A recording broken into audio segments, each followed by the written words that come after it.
Hi, in this video, I am going to show you how to install GCam 9.6 on your Vivo T2 Pro.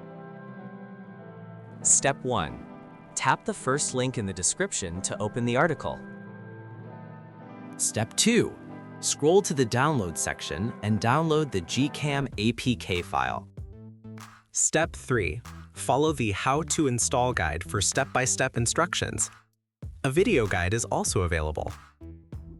That's it. Don't forget to visit the article for complete instruction in APK file. Lastly, here's some GCam versus stock camera app comparison.